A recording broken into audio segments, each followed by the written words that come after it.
আসসালামু আলাইকুম সবাইকে, কি অবস্থা সবার?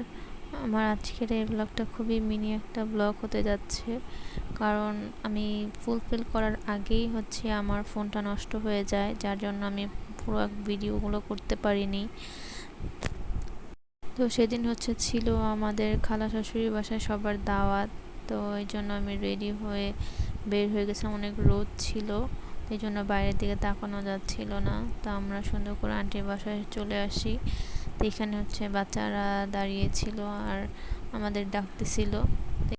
আমরাই সবার আগে আন্টির বাসায় আসি। তো আসার সাথে সাথে আন্টি আমাদেরকে মাঠা দিল, যদিও আমি মাঠা খাই না, বাট আন্টি এটা নিজ হাতে বানাইছে, তো আমি তাকে এই মাঠাটা দিলাম।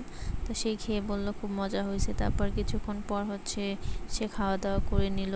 তো আমরা বড়রা সবাই পরে খাবো এটা বলতেছিলাম, সবাই একসাথে খাবো। তো আমরা সবাই ফ্লোরে বসে পড়ি, কারণ টেবিলে তো সবাই একসাথে বসে খেতে পারবো না, এই জন্য, কারণ সবাই মহিলারাই ছিলাম, এই জন্য আমরা ফ্লোরেই বসি। তারপর খাওয়া দাওয়া শেষ করে আমি সবাই গল্প করছিলাম। এখানে এই যে আমার ছোট্ট ননদিনী, ওর সাথে আমি একটু দুষ্টুমি করতেছিলাম আর ও হাসতেছিল, ওর কি মাশাল্লাহ।